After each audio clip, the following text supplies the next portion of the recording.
Hai, halo, Assalamualaikum warahmatullahi wabarakatuh. Selamat datang kembali di perkuliahan saya. Kali ini kita udah masuk ke minggu kedua, di mana minggu pertama kemarin kita udah melakukan tatap muka, dan kali ini akan saya kasih video pembelajarannya. Di sini saya menggunakan Zoom, mungkin akan terbantu sedikit untuk terkait pemaparan materinya. Nah, di minggu kedua ini kita membahas tentang konsep dan klasifikasi biaya. Kemarin kan kita udah bahas nih terkait definisi akuntansi manajemen, kemudian juga perbedaan antara akuntansi manajemen dan akuntansi keuangan, kemudian juga fungsi serta perannya. Sekarang nih kita mau menelaah apa aja sih yang termasuk dari biaya-biaya ataupun akun-akun yang ada di akuntansi manajemen. Oke, kita mulai. Sebelum mulai, saya mau kasih motivasi lagi nih, kalau buat kalian terima kasih udah join di perkuliahan saya kali ini. Kemudian juga saya mengharapkan kalian tetap fokus, jangan sampai kalian kehilangan fokus di pertemuan-pertemuan berikutnya, karena pertemuan kita masih panjang, sampai ada 14 pertemuan lagi, jadi diharapkan kesiapan kalian untuk menerima materi dengan baik. Baik, kita langsung aja ya. Nah, kita masuk ke konsep biaya, di mana ini merupakan perbedaan antara biaya dan beban. Nah, mungkin bagi kalian yang sering mengerjakan laporan keuangan, pasti kan udah pernah menemukan namanya akun biaya ataupun akun beban. Nah, di kedua hal tersebut ternyata memiliki arti yang berbeda. Nah, bagaimana bedanya? Mari simak penjelasan lebih berikut ini. Nah, biaya kos atau beban yang pertama ada biaya atau yang biasa kita sebut dengan cost. Ini merupakan kas atau nilai setara kas yang dikorbankan untuk barang atau jasa yang diharapkan memberikan manfaat pada saat ini atau di masa yang akan datang. Nah, jadi untuk biaya ini memang lebih condong ke biaya operasional perusahaan. Misalnya seperti biaya overhead pabrik, kemudian juga ada biaya tenaga kerja langsung, biaya bahan baku, dan sebagainya. Kalau kalian pernah mempelajari akuntansi biaya ataupun akuntansi manufaktur, pasti nggak asing ya dengan jenis-jenis biaya seperti overhead pabrik, kemudian tenaga kerja langsung, dan sebagainya.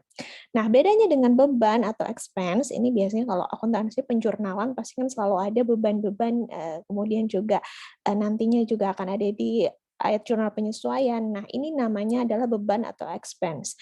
Nah, beban atau expense ini merupakan biaya yang terpakai atau udah expired, jadi udah digunakan di masa lampau yang berkaitan dengan segala jenis organisasi. Maksudnya di sini biaya tersebut membantu untuk operasional perusahaan juga, tetapi memang cost-nya sudah dicatat dan sudah diakui. Misalnya seperti beban akrual, kemudian ada beban penyusutan, atau ada beban prepaid atau biaya yang diterima di muka. Jadi memang seperti biaya sewa, biaya penyusutan, biaya gaji, biaya telepon itu merupakan beban atau expense yang ditanggung oleh perusahaan. Jadi kalau misalnya ditanyakan bedanya kan harus bisa membedakan antara kedua hal ini ya, antara biaya atau cost, kemudian juga ada beban atau expense.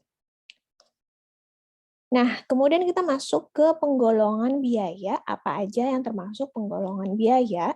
Yang pertama, ini ada penggolongan biaya dalam perusahaan jasa, di mana dalam perusahaan jasa, biaya produk meliputi biaya tenaga kerja, biaya keperluan kantor, dan biaya lain yang berkaitan langsung kepada pelanggan atau klien.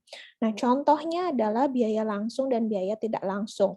Nanti juga itu akan dijabarkan atau diklasifikasi pada slide berikutnya. Nanti akan saya jelaskan lagi. Kemudian yang B, biaya dalam perusahaan dagang. Tadi ada perusahaan jasa, sekarang kita masuk ke perusahaan dagang. Nah, perusahaan dagang ini jenis biayanya yaitu biaya yang dikeluarkan untuk membeli barang dagangan dan membuatnya tersedia untuk dijual. Jadi nanti atas biaya pembelian, contohnya biaya pembelian itu kan pasti ada tambahan-tambahan atau fees, misalnya ongkir, kemudian juga ada biaya pajak dan sebagainya, itu dikategorikan sebagai biaya produksi atau biaya pembelian. Kemudian yang kedua ini ada biaya periode, yaitu biaya yang dikeluarkan dalam satu periode tertentu, meliputi biaya penjualan dan biaya administrasi. Jadi kalau periode ini lebih ke estimasi penjualan, kemudian juga ada biaya-biaya admin atau tambahan sebagainya. Nah, kemudian yang ketiga ini ada biaya dalam perusahaan industri. Nah, biaya dalam perusahaan industri ini terbagi lagi menjadi biaya pabrikasi atau manufacturing cost dan biaya non-pabrikasi atau non-manufacturing cost. Karena dalam perusahaan industri kan itu selalu berkaitan dengan pabrik ataupun tempat industri. Jadi memang akan ada biaya-biaya yang terbagi jadi pabrikasi dan yang non-pabrikasi. Nah, untuk penjelasan biaya bahan baku langsung dan biaya tenaga kerja langsung, tadi kan kita di atas sudah menyinggung ya, untuk biaya-biaya ataupun cost yang dikeluarkan dalam suatu perusahaan ataupun organisasi. Jadi kalau memang perusahaan tersebut memproduksi suatu barang dari bahan baku, kemudian menjadi barang jadi, itu pasti akan ada namanya penggolongan klasifikasi biaya, baik itu dari pertama ada biaya bahan baku, kemudian juga ada biaya tenaga kerja langsung, dan sebagainya. Bagaimana penjelasannya? Mari kita simak. Nah, di sini kalau kalian baca, ada dinamakan biaya bahan baku langsung atau direct material cost. Nah, ini merupakan biaya dari komponen-komponen fisik produk yang dapat dibebankan secara langsung untuk produk tersebut. Nah, misalnya nih contoh, untuk memproduksi satu unit kursi memerlukan 5 meter kulit yang harganya 120.000 per meter. Berapa biaya bahan baku langsung atas kursi tersebut? Nah, di mana kan ini kalau misalnya kita analogikan, satu unit itu kan perlunya 5 meter kulit. Nah, di mana 5 meter di mana per meter kulitnya itu harganya 120.000. Jadi kita kalikan aja 120.000 kali 5, sekitar 720.000 ya kalau tidak salah. Itu adalah biaya bahan baku langsung, dan itu belum merupakan biaya akhir ya atau harga akhir, harus kita tambahkan lagi dengan biaya-biaya lainnya. Nah, tapi kalau untuk menghitung biaya bahan baku, kalian harus menghitung dulu berapa harga per unit atau harga material tersebut dan berapa material tersebut diperlukan untuk nantinya bisa digunakan menjadi bahan barang jadi. Nah, kemudian yang kedua ada biaya tenaga kerja langsung atau direct labor cost. Nah, ini merupakan biaya tenaga kerja yang dapat ditelusuri secara fisik dalam pembuatan produk. Jadi, upah sumber daya manusianya ya. Jadi, untuk memproduksi satu unit kursi memerlukan 3 orang tenaga kerja dengan tarif 2.000 per jam dan membutuhkan waktu pengerjaan 8 jam. Berapa biaya tenaga kerja langsung untuk mengerjakan kursi tersebut? Nah, ini gampang aja kalau kalian jawab sendiri. Ada 3 orang tenaga kerja, kemudian juga tarifnya 2.000, tuh lumayan murah ya, 2.000 per jam, kemudian membutuhkan waktu pengerjaan 8 jam. Ya dikalikan aja 2.000 per jam dikalikan dengan 8 jam baru dikalikan dengan 3 orang. Berarti itu termasuk biaya tenaga kerja langsung. Nah, kalau kalian mau menghitung semuanya, kalian harus juga memasukkan beberapa aspek, banyak ya aspeknya, tidak hanya biaya material dan biaya bahan baku ataupun biaya tenaga kerja langsung, tetapi juga kalau kalian mempelajari akuntansi untuk perusahaan manufaktur, pasti kalian juga nggak asing ya dengan beberapa istilah ini, di mana di sini kalau kita lihat ada biaya bahan baku tidak langsung, kemudian juga ada bahan baku tidak langsung, kemudian tambah biaya overhead. Sorry, ini mungkin ada bahan baku langsung ya, bukan tidak langsung. Ini kayaknya typo. Kemudian di sini juga ada tambahan bahan baku langsung lagi dan tenaga kerja langsung, biaya overhead, biaya produksi, beban operasional, total biaya, kemudian ditambah dengan beban penjualan, beban administrasi, dan umum. Itu merupakan komponen-komponen dari akuntansi industri ataupun akuntansi perusahaan manufaktur. Nah, kita ngomongin tentang biaya langsung dan biaya tidak langsung nih. Nah, biaya yang dapat diklasifikasikan sebagai langsung ataupun tidak langsung berdasarkan sejauh mana biaya tersebut dapat dilacak ke objek penetapan biaya, seperti produk, pekerjaan, ataupun wilayah. Jadi, ini merupakan klasifikasi dari biaya langsung ataupun tidak langsung. Nah, yang kedua ini poin, biaya langsung atau direct cost ini merupakan biaya-biaya yang dapat ditelusuri langsung ke objek penetapan biaya. Misalnya biaya bahan baku langsung, tenaga kerja langsung, dan juga biaya iklan yang dilakukan langsung ke wilayah penjualan tertentu. Jadi ada biaya yang memang tertuju langsung atau direct langsung sebagai tambahan biaya dalam pembuatan produk. Kemudian juga ada biaya tidak langsung atau indirect cost, ini merupakan biaya-biaya yang sulit ditelusuri langsung ke objek penetapan biaya secara spesifik.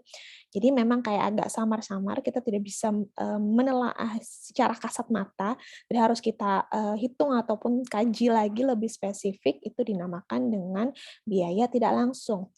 Nah, biaya overhead dapat dikatakan biaya tidak langsung, begitu juga biaya-biaya yang ditanggung oleh beberapa departemen, produk ataupun pekerjaan, serta biaya iklan untuk beberapa produk atau beberapa wilayah penjualan. Jadi tadi memang ada jenis-jenis yang sama dengan biaya langsung atau direct cost, tetapi untuk biaya yang tidak langsung ini mungkin harus kita lebih kaji spesifik dan harus ada penyesuaian materi lagi. Nah, ini merupakan skema atau penjelasan singkatnya ya, bagaimana perbedaan antara biaya langsung, biaya tidak langsung. Jadi ada produk A, ini merupakan menggunakan biaya langsung, otomatis dia menggunakan bahan baku langsung, tenaga kerja langsung, kemudian juga kampanye iklan atau biaya iklan dari produk A, misalnya lebih jelas dan terperinci, misalnya di wilayah Sumatera itu mungkin akan lebih spesifik dan menjelaskan itu merupakan komponen dari biaya langsung. Kemudian ada produk B, ini juga sama menggunakan biaya langsung juga di mana dia menggunakan bahan baku langsung dan tenaga kerja langsung. Nah, yang samar-samar di sini adalah kampanye iklan nasional produk A dan B. Jadi mungkin ada tambahan lagi untuk mempromosikan produk tersebut di mana itu tidak menggunakan biaya langsung melainkan menggunakan biaya tidak langsung. Nah, itu bisa saja dikategorikan karena memang mungkin gambaran ataupun rincian dananya tidak terlalu tercover dengan jelas, mungkin tidak ada pos-pos tertentu untuk menampung, itu mungkin akan kita, apa namanya, istilahnya analisa lebih, mendalam, baik itu di segi pencatatan laporan keuangannya ataupun pencatatan transaksinya, itu nanti bisa kita, spesifikasikan di mananya. Tapi dalam hal, generalnya itu bisa menjadi komponen biaya tidak langsung. Nah, penjelasannya cuma singkat aja karena memang materinya tidak terlalu padat untuk awal-awal pertemuan ini, tetapi, inti dari, materi kita yang kedua kali ini kita membicarakan tentang konsep biaya dan jenis-jenis klasifikasinya. Nah, bagaimana kalian akan mempelajari lebih lanjut itu akan berkaitan dengan, materi-materi, selanjutnya. Nah, jadi di sini untuk awal-awal pertemuan ini memang hanya pengenalan atau permukaannya aja, tetapi diharapkan kalian akan mengerti konsep dasarnya lebih dulu. Nah, oke, kuliah tidak berakhir di situ saja karena pastinya akan saya kasih tugas di sini, di mana untuk tugas individu, di mana ada pencarian jurnal ilmiah atau artikel atau paper terkait akuntansi manajemen, kemudian berikan link dan summary-nya atau ringkasan dari artikel tersebut. Untuk, ringkasan ataupun kesimpulannya saya batasin cuman satu halaman, lembar Word aja, jadi nggak banyak-banyak. Tetapi, untuk artikelnya kalian harus cari yang benar-benar yang udah publish, kemudian juga kalian bisa cari di Google Scholar, kalau nanti kalian bingung cara cari, artikel atau jurnal di Google Scholar akan saya tunjukkan. Nah, di situ biasanya akan banyak artikel-artikel ilmiah yang biasanya diteliti oleh dosen ataupun mahasiswa, itu biasanya akan, muncul sendirinya kalau memang sudah publish dan diterbitkan. Nah, ini contohnya kalau kalian tulis di sini ada namanya Google Cendekia. Ini kalau bahasa Inggrisnya adalah Google Scholar. Nah, di sini adalah kumpulan dari penelitian-penelitian atau paper-paper yang biasa ditulis untuk melakukan penelitian dari beberapa expert, biasa dosen ataupun para peneliti ataupun profesi lainnya ataupun mahasiswa biasanya juga dibantu dari dosen. Nah, kalian cari aja yang terkait dengan akuntansi manajemen, boleh apa aja. Kemudian kalian download, nanti juga akan ada petunjuknya sendiri kok untuk mendownload. Karena nanti kan di sini ada udah berbentuk PDF, biasanya memang bentuk PDF. Tinggal ada kok apa namanya linknya untuk download. Kalian download, kalian baca. Karena untuk paper itu biasanya nggak banyak-banyak kok halamannya. Paling nggak cuma 3-4 halaman. Kalian rangkum. Di sini saya juga ngajarin kalian untuk belajar cara baca paper atau jurnal, biar nanti kalian nggak kaget di semester akhir kalau mau susun skripsi, pastinya kalian bisa dong cari atau download, kemudian juga baca-baca sedikit. Nah, kalian simpulkan, kemudian kalian tulis kesimpulan itu, minimal 1 Word halaman, kok jadi minimal maksimal ya, karena memang tadi saya bikinnya hanya 1 Word halaman aja. Kemudian kalian jangan lupa untuk mencantumkan link-nya, link dari yang artikel yang kalian dapatkan ini, baru kalian kumpulkan nanti ke email saya. Nah, emailnya nanti akan saya share di WhatsApp grupnya. Jadi jangan lupa untuk mengerjakan tugasnya nanti akan dikumpul sebelum minggu depan. Misalnya kalian kuliahnya hari Selasa, berarti maksimal kalian pengumpulannya ada di hari Senin. Oke?